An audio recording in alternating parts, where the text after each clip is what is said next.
it's used for topical uses. So those types of aloes that are used in cosmetics are in great demand, and quite frankly, if I were looking at a cosmetic product, an aloe to put in it, you'd be looking at a 200 to 1 or 200x type of aloe vera.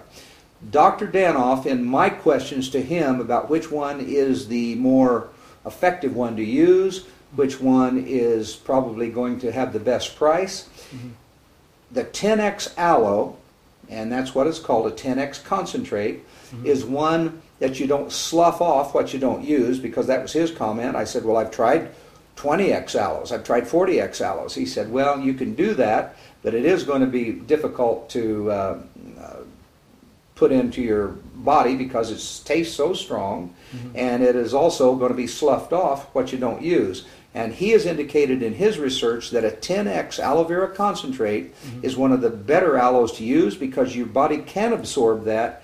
And I'd like to say how a 10x aloe is created.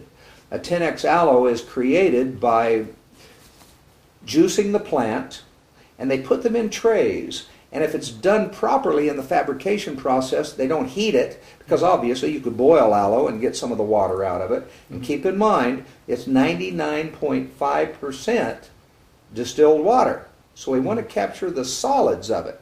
And I don't know if anyone that is listening to this interview has ever had an ice cube tray in the refrigerator. If it's set there for a long time, let's say it's been several months, the water often, or the ice as it were, is completely gone, and in the bottom of the ice cube tray there's a little residue, and that residue, of course, would be the minerals that were left behind from the ice that was there. But the dehydration that occurred on that ice left the solids behind. So it's the same principle when we're dehydrating aloe vera in trays. They don't like to heat it, and quite frankly they don't like to freeze it, because freezing kills enzymes. And aloe vera, just like the human body, just like any plants, any trees, they have enzymes in them. Our fruits and vegetables have enzymes in them if they haven't been frozen, if they haven't been heated. So they put the aloe vera single strength concentrate, or as we call it, a 1x concentrate, into a tray, and then they blow fans on it. Just no heat at all, just fans. And that fan blowing across it starts to dehydrate down the water, or in this case the distilled water from aloe vera, and then they add more water and they dehydrate it down, add more water, dehydrate it down 10 times. And then after 10 times they've gotten so much of the water dehydrated off of it, and they've captured the solids, which again are the mucopolysaccharides, the enzymes, the vitamins and the minerals out of it. Then they have a high concentrated aloe, and that's how they go about trying to concentrate aloe and capturing the liveness, if you would. And especially when I talk about liveness, we're talking about enzymes. So the aloe plant has been concentrated down 10 different times, and we have a 10x concentrate. Okay. I know personally I've taken whole leaves like this, and I've done it on a frequent basis, actually sliced it off and fillet it out and dehydrated it with a heat dehydrator, but no higher than 90 degrees Fahrenheit. And in about 2 days' time, a leaf this size will turn into the thickness of a sheet of paper. So there's your 99.5% water, but what's left over is extremely powerful, extremely bitter, and you can certainly tell that it's been concentrated. When they juice the aloe, they grind it up, they really mash it, just like any kind of a juicer would do if you're juicing fruits or vegetables, anything of that nature. And most of the fiber is thrown away. Once they get all of that out, that's all it is. It's just fiber. It's an insoluble fiber, something that in theory the body can't really use. So they capture, some people like to capture the fillet or the inner workings of it. They think that's the very best part. But quite frankly, even in the covering, the skin of the aloe, there's still some of the mucopolysaccharides that are found there. So usually a good aloe producer will take the entire leaf, or they call it the whole leaf, and grind it up. If they're just using the fillet, of course, they're catching some of the mucopolysaccharides, but a whole leaf that's being used, you're capturing all of the elements of the enzymes, the vitamins, the minerals, and certainly the mucopolysaccharides, or those long-chain sugars, which are the healing components. Great, thank you.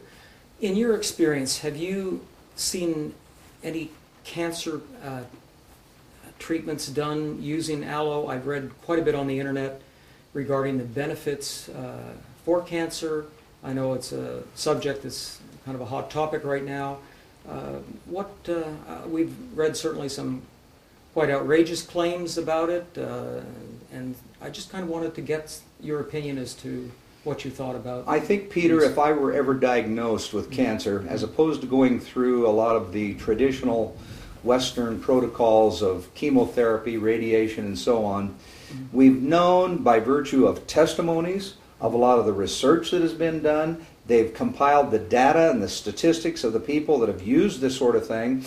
And the way that comes about, there are some cancers in various places around the body. For one reason or another, they've considered them to be inoperable. And if it's inoperable, if it's a tumor in your head, and they say it's embedded in your brain, there are testimonials saying, well, we drank so much of the aloe vera juice. And again, I'm going to get back to that 10x concentrate being the most effective. And they do so much of that every single day. And drinking that 10x concentrate, the tumor over a period of time has completely and totally disappeared. How many ounces of 10x aloe would you recommend that a person? And that's a good question, because people think if a little is good, more is better. But again, the body is going to slough a certain amount.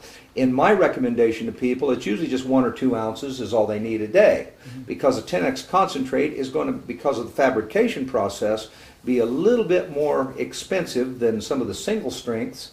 It's a matter of trying to be conservative with it as much as possible, and yet still have the efficacious amount needed for healing. And it's been found, and this information again came to me originally with Dr. Danoff, and in the testimonials that I've received from clients I've worked with, and I've seen through statistics from other research that is done, just taking 1 or 2 ounces of a 10x concentrate every day is the efficacious amount that a person needs for healing of ulcers, for tumors, for cysts, for various cancers found in the body. In my own protocol for people that have irritable bowel syndrome, that have Crohn's disease, have different GI tract disorders due to inflammation, to actually heal those inflamed areas, I have them drink 1 or 2 ounces a day, spread out. If it's 2 ounces a day, 1 ounce in the morning, 1 ounce in the afternoon, on an empty stomach, and preferably without any other dilution of water, flavorings, and so on. And I have to openly say that, again, for most people, drinking a 10x concentrate of aloe vera is pretty strong tasting, but nonetheless, that's where you get the healing properties.